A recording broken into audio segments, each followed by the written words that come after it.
We're in the last days of 2024 Game of the Year specials, and the award is once again being given away like a cheap Michelin star. Multiple outlets this year have proven themselves to be a front for Sony money laundering by selecting Astrobot as their goty. What's with that? I mean, isn't Astrobot just a more attractive Mario?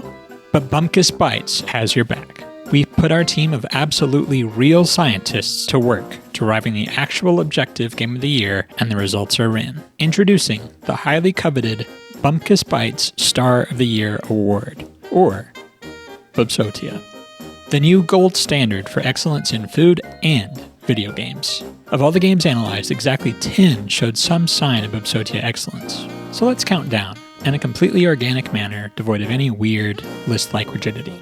Number 10. Diablo 4, Vessel of Hatred. Ever since my Diablo 4 review earlier in the year, there's been rioting in the streets due to my lack of publicized Vessel of Hatred opinions. I implore all the rioters to finish up and go home, because my take is finally here. It's okay.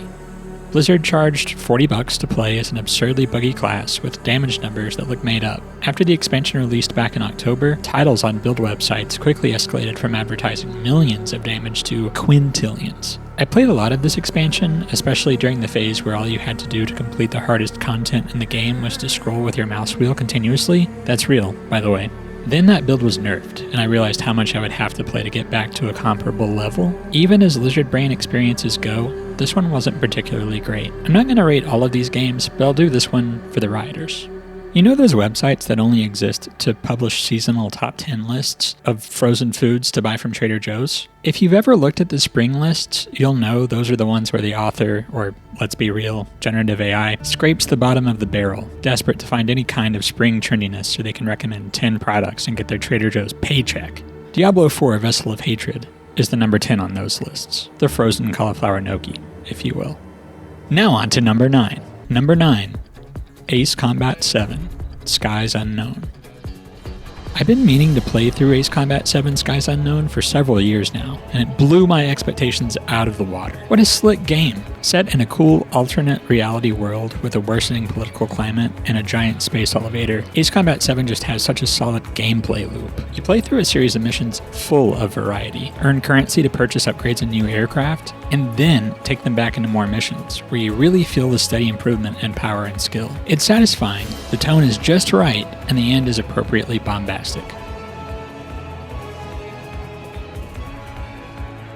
Number 8. Balatro. Okay, look, this was inevitable. Balatro gives me the dopamine, but it brings warmth to the fix. It naturally steers you to powerful strategies by ensuring you fail quickly unless your start is promisingly viable. It eventually challenges your well-worn tactics by throwing a wrench in your plans, but it waits to do so until just the right time, until you've already experienced success and are starting to understand the potential of other strategies. The passion and sincerity behind this one-person effort really shines through.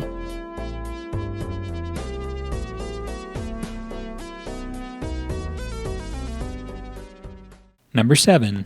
Killer Frequency.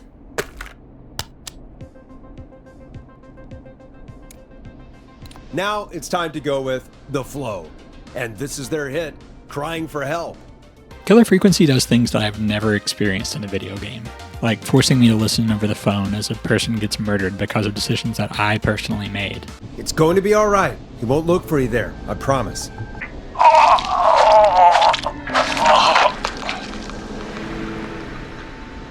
Forrest, he's... Even if it starts a little slow, the dialogue between the protagonist and his producer really reeled me in and got me invested in the story quickly. The twists and turns within are memorable and intriguing, and the end of the game frankly sticks the landing. Number 6. Silent Hill 2 Remake. I feel like I was a little too negative on Silent Hill 2 Remake in my review. While I stand by my problems with the game, my overall impression of it months later is pretty positive. It's a game with depth and substance, and I'm still thinking about some of its moments months later. It wasn't a game I particularly enjoyed, just because of its oppressive atmosphere and constant narrative tension, but those things are admittedly intentional. It's hard to convey in words. A comparison I've been thinking about is The Lord of the Rings. Whereas The Lord of the Rings speaks to the nobility inherent to human nature, Silent Hill argues an inherent depravity, and does a pretty convincing job. Number 5. Monster Hunter World. I returned to Monster Hunter World a few months ago in anticipation of the upcoming Monster Hunter Wilds, and I was not disappointed. World was originally my first Monster Hunter game, but I feel like I spent a lot of my time back then being overwhelmed, confused, and subsequently underpowered. After putting hundreds of hours in Rise and returning though, it's like coming home.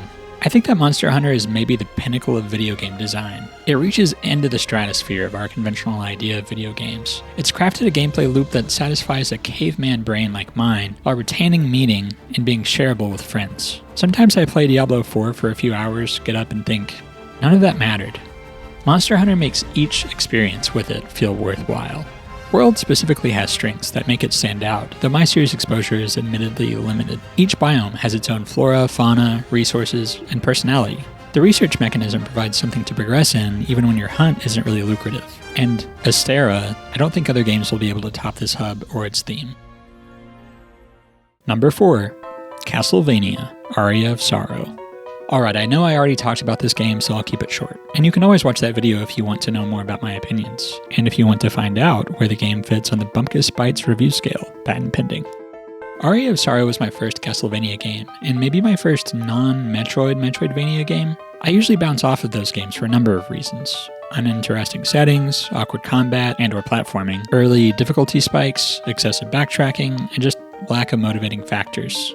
Aria of Sorrow has none of those issues. From the opening story crawl and the very first time I hit an enemy in the game, I was sucked in. Consistent shortcuts and a fast travel system lessened any potential for backtracking woes. And every enemy, area, boss fight, and story moment, they all make you want to keep going. Number 3. Helldivers 2. In college, some friends and I got into Destiny in a big way. While both Destiny 1 and 2 had and have quite a few problems, they're honestly home to some of my favorite memories. Since then, I've tried to go back to Destiny 2 and to get the same friends to return with me, but it's never really felt the same. A lot of mystery and esoteric elements that were present in the game for a long time are simply gone, and our schedules and interests aren't conducive to the kind of gaming sessions we had before. While I probably can't ever experience something exactly as I did with Destiny again, just like you can never go home again, Helldivers 2 came pretty close. I got to play with my partner, several friends, and it was a blast the whole time. And that's because Helldivers 2 takes the pain points of multiplayer gaming and either leans into them in absurd ways or gets rid of them altogether. Even when you get far in the game and are playing pretty seriously, it doesn't feel like wiping on a mission is this huge waste of time. You always bring back these stories with friends, and they even tie into this game's canonical world. Never forget Levelon Creek. I've jumped into it again now. They've added a third enemy faction and a bunch of other new stuff. Happy to confirm it's still great. I think I could probably play this game for as long as I have friends who are enthusiastic about it. Number 2. Elden Ring, Shadow of the Erdtree. Okay, listen up all you babies. Elden Ring Shadow of the Erdtree is longer, more cohesive, and higher quality than most full games. If you can't accept that, and prefer baby games like Astrobot, that's on you. But don't ruin real games for the rest of us. Okay, but really, Shadow of the Erdtree is my number 2 because I like it more than I like the Elden Ring base game. One of my main problems with Elden Ring was the sprawling nature of its world. It feels like you can't move without tripping over a 3-hour side dungeon that rewards you with a strength, dex, faith knife, but you just can't use it because you're pure int, baby. Bosses were constantly being repeated to pad out the game and provide something to fight at the end of said side dungeons. I liked the game overall, but I had some issues with it. Shadow of the Erdtree is a much more linear experience while still being set in a massive world. It's one that feels just contained enough to not be overwhelming. And if you want to be a completionist, you can do so without wading through a bunch of copy-paste bosses and copy-paste side dungeons. There are also some fantastic spectacle boss fights, spooky woods, and a haunted mansion. Honestly, 10 out of 10. Oh, I mean, an appetizer platter of strong meats and cheeses you order as your main course, because meat and cheese is all you really want to eat anyway.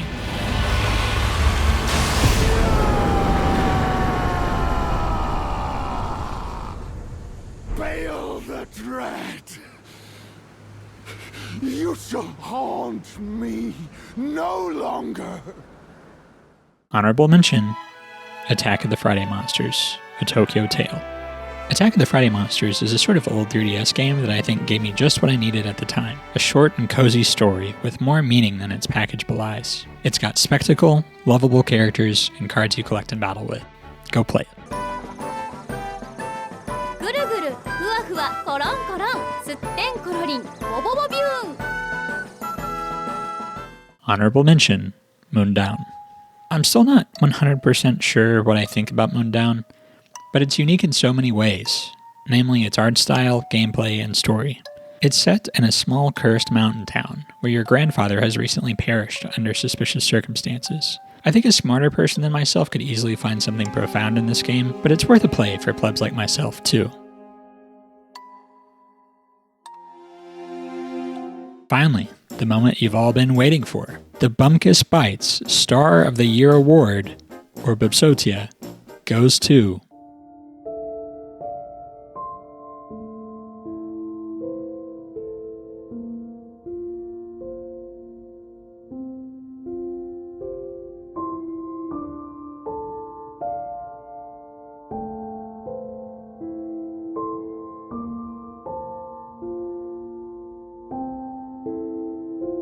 Thousand Times Resist.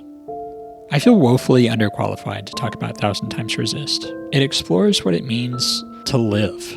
Religion, free will, immigration, inherited will, the purpose of activism in the face of an overwhelming and violent refusal to bring about change, and the only remaining options in such a situation.